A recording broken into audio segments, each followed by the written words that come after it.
Today, I want to talk about the concept of pacing. And part of this concept that I don't think anyone talks enough about is the grief of when you can't get it all done. If you are anything like me and you love personal development, so reading about it, watching YouTube channels about it, um, lifestyle vlog videos, things like that, you're going to see a lot of people sharing their systems with you. Those systems can be really helpful in giving you ideas and helping you, be more efficient. And I love a good system.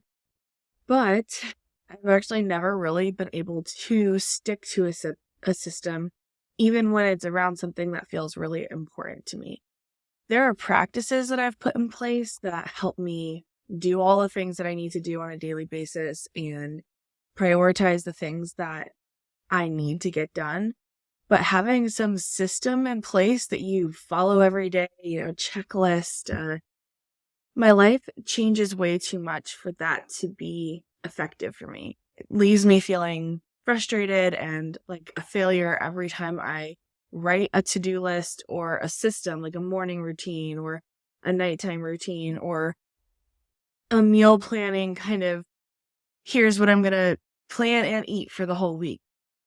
And while I do think that writing things down can be really helpful in organizing your thoughts and even organizing your day in a way that helps it flow, the biggest thing you have to remember is that things are going to change. And sometimes we'll be able to be okay with that, and sometimes we won't. There is no magic cure for making yourself just be okay with life's disappointments. So when you're trying to get it all done, and you're trying to figure out how to pace yourself, that's something that I find is really important, pacing, going slower than you think you have to so that you're conserving energy and you can actually go for longer and get things done in a less scattered way. But even this is not a fail-proof way of doing it, meaning you are going to have failures. You are going to have moments where you still don't get it all done, even though you laid out the perfect plan. It included breaks. It was slow. It was intentional. You knew exactly what you were going to do. Life throws you all types of curveballs. And when you're living with chronic pain and chronic fatigue, the curveball usually is so we just don't even see it coming. Your brain just turns off in the middle of something that you were really excited about just a few moments ago. And you start to get in the groove of something, and then all of a sudden your energy levels are just like down to zero. We can't always plan for that, or we can't plan for when that's going to happen. But what we can do is plan to rest and recover from when that's happening. And during that recovery time, that is a really good time to practice reflection. We want to ask ourselves questions like, what went wrong? What went right? How could I have done something differently? But not from a place of beating yourself up. This is so important. We have to cultivate that compassion. Otherwise, it just doesn't work. I really don't know how else to say it.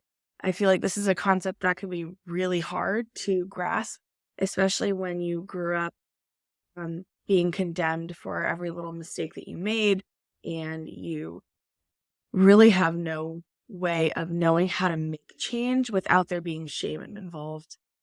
If you look up how to pace yourself, you're going to hear things like break tasks into smaller, manageable steps and try to find balance between rest and activity throughout the day, and ask for help when needed, and practice self-care.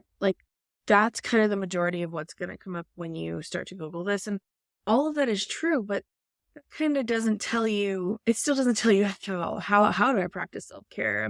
I'm struggling, how do I break things into smaller, more manageable tasks when every time I try to do that, my brain is now onto another project and I can't seem to get into a flow of anything.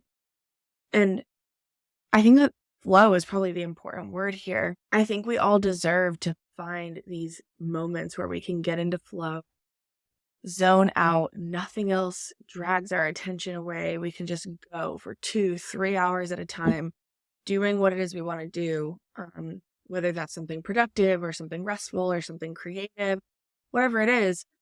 Our brains really deserve these moments of flow. And in this society, we don't get those opportunities at all. So I think that's probably step number one, is realizing that everything takes longer than you think it's going to take, and that is necessary. So even if it's like something as simple as putting a shelf up on the wall, you're probably going to level it and then still take a step back after nailing it into the wall and realize that it actually is still a little bit crooked. Then you have to take it off the wall, you have to spackle the holes and figure out a new place to put it.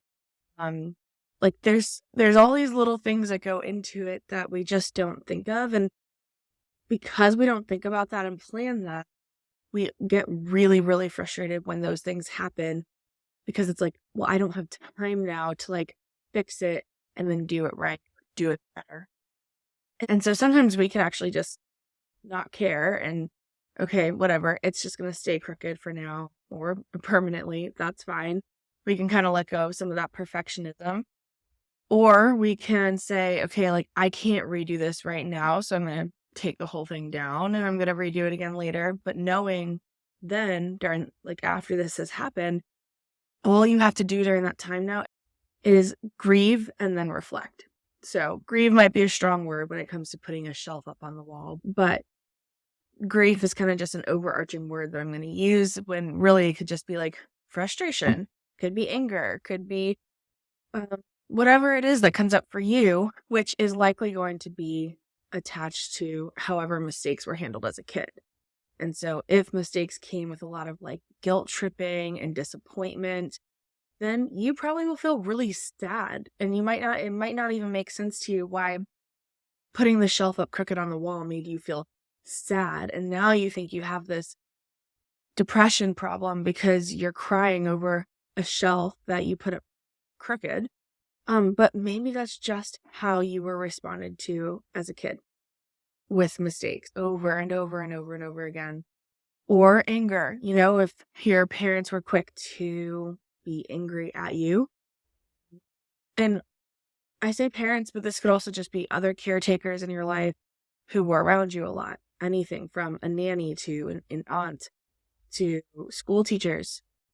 And especially the ones that you loved the most or you were closest to, and probably even had a really great relationship with. Their interactions with you are going to impact you differently than, the teacher that you barely cared about and don't even remember their name. And sometimes those very loving, great relationships also have some of these kind of insidious reactions built into them as well, such as, you might have had a really caring, nurturing mom, and she also might have been really quick to anger. And so those are things you're going to have to grapple with as you get older. In this process, what's so important is finding your own rhythms and listening to your body signals. And again, if you don't practice compassion during this reflective period and you're just beating yourself up, or you're only focusing on the frustration and the anger, you're not going to be able to figure out what your rhythms are. So as you were putting that shelf up, when did you start to notice you were getting frustrated? Was it only at the end when you noticed it was crooked? Or was it halfway through when, you like tiny little things were going wrong, but you just kept trying to push through and, okay, let's just get this done. And now the end result isn't perfect and you're blowing up internally or externally. We really don't want to push ourselves to our limits for things that don't really matter. Pushing yourself to your limits is not inherently a bad thing, but you have to figure out when it's appropriate and when it's not. And putting up that shelf might not be an appropriate time to use all of your energy up on. Or it might be, depending on how important the end result is to you and what that gives to you in your life. And when you pace yourself, you're allowing your body to recover and recharge throughout the process. So by taking breaks and pausing and working on getting your focus to a place where It's okay that it gets distracted because you know how to bring it back into focus is going to be really important when it comes to getting things done. This is a way of conserving your energy, preventing flare-ups. There are many reasons why we flare up, and not all of those reasons are within our control. But with this particular thing, it does contribute to increased flare-ups when you push yourself and push yourself and push yourself to your breaking point, or to max energy capacity. Going back to the grief of all of this is every time that you pause and take a break in an effort to pace yourself and do what we're talking about here, you're going to notice hard, difficult feelings pop up. And again, that's going to be related to whatever your brain was like. For me, that's a lot of frustration, anger. For you, it might be sadness. Again, it will just be different for everyone. Even just the skill of learning how to pace yourself is something that takes time. So that can be frustrating too in and of itself. Like, okay, I'm trying to put this shelf. I'm trying to pace myself. I don't know if I'm doing it right. I don't know what's going I don't know what's going to be most helpful. Like, there's all these I don't knows, and uncertainty gives us a lot of lack of safety. So when we're starting to notice that, like, there's a lot of lack of safety happening in my body, we want to figure out, well, what does that lack of safety even feel like? How do I know I'm feeling unsafe? Well, I feel like my thoughts are getting a lot faster, and I'm starting to get snappier, and or for you, it might be that you're tearing up more and you don't, and again, like, it feels like there's no reason for it, or it's over, or it's just not called for. Like, the shelf situation doesn't call for tears, but for some reason your body is developing tears. That's a really good sign that it's time to just take a moment, reflect on what's happening, give your body and your mind some compassion and say, it's okay that you're crying. It's okay that these tears are here. And what do these tears need? When I start talking about what you need, a lot of times people will interpret this as, what do I need in order to get myself to stop crying? Really, what the question is asking is, what do your tears need in an effort to help them feel seen, heard? And that is what inherently soothes the tears. So the question isn't, how do I get rid of the tears? The question is, how do I comfort the tears? Same thing with anger. The question isn't, how do I get rid of this anger? But it's, how do I express this anger in a way that doesn't hurt myself or anyone else, and also doesn't stifle other emotions, and also doesn't make me feel like I'm suppressing myself. But the fact of the matter is, these emotions are going to pop up during the process, and they might derail the entire thing you're working on. Could be, again, putting a shelf up, or it could be a personal project you're working on, or a work project that you're doing. These emotions can really derail us. And so a lot of people's answer to that is, how do I suppress? How do I push it down? How do I just, use my coping skills to keep me focused on track? Which is such a lie that productivity culture has taught us, that our sole purpose is to stay on track and produce as much as we can. Production of something should have meaning and purpose to you, with some caveats. Of course, when it comes to our jobs, your job may not have a lot of meaning and purpose for you personally, but the income that you make might then help you bring meaning and purpose to your life. And so if that's the case, then we can focus on that. If your job doesn't bring you meaning or purpose, and the income you're getting from it doesn't bring you any meaning or purpose, then we can either look how you're spending your income and see if we can change that. Or do we need to change your job? Do we need to look at this in a different way entirely? Because if there's no meaning and purpose to the thing that you're trying to produce, it's a surefire way to burn out. You're not going to last long if that is the case. Now, keep in mind that meaning and purpose are these really big words that make you feel like you're a failure if you don't know what yours is. Purpose is not something that is just like handed to you. And it's not something that you can just quickly journal about and you'll find it. It's an ongoing, ever evolving process for each person that engages in it. I want to really emphasize on the word finding. We have to find our purpose and create our purpose.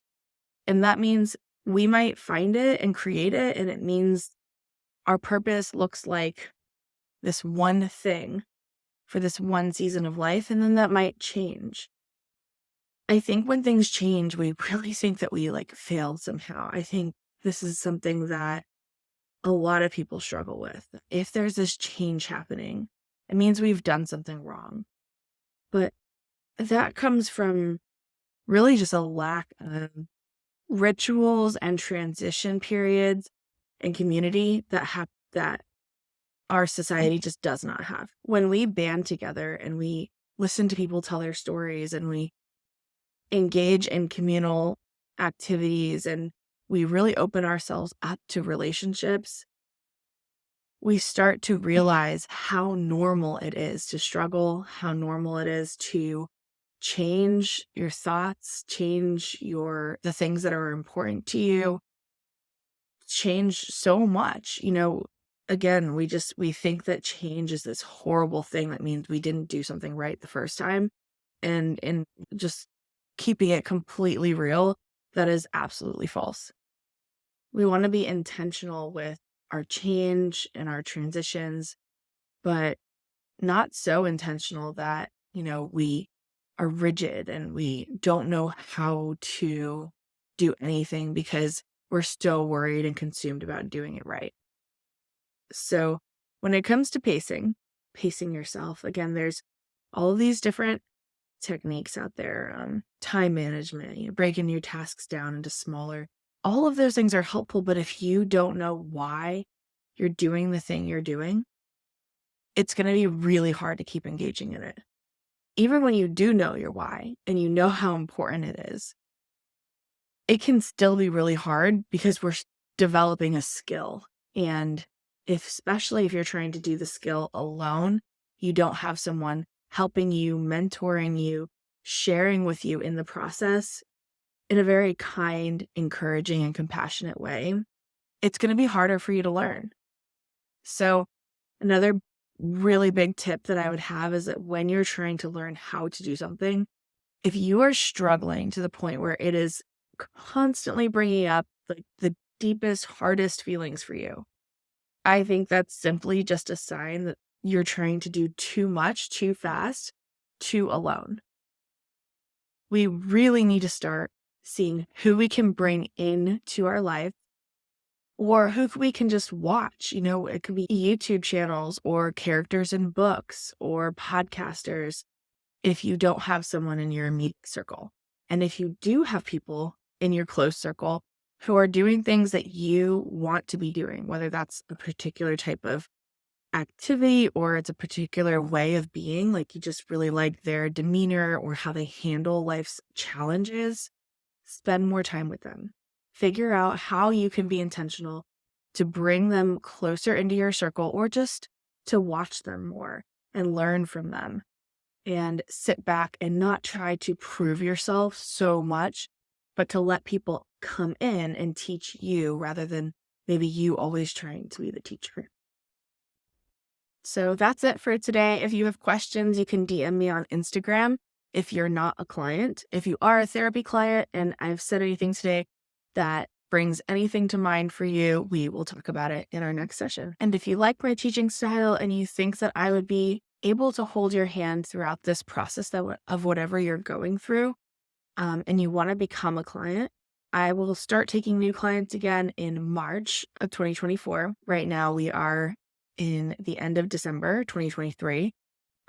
And mostly what I'm going to be focusing on next year are therapy intensives. So these are 2 to 3 day, full day workshops for individuals or groups where we really do this deep dive work in one go so that you can either jumpstart your therapy process, or if you've been in therapy for a while and feel like you need kind of a refresher or like another jumpstart, then we can do that. And then you can go back to your own therapist, or we can also start therapy one-on-one weekly sessions. But I will be planning to do 1 to 2 intensive therapy sessions a month.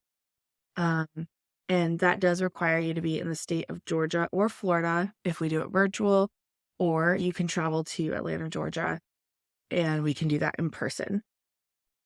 I love therapy intensives because they are anywhere from 2 to 4-ish hours at a time, which can sound like a lot, but if you know what it's like to be in therapy and by the end of your 50-minute session with your therapist, you feel like you're just now getting into the flow of things, that's not because something's wrong with you or your therapist. That's because for some of us, it takes a lot more time to start to trust the other nervous system that we're with.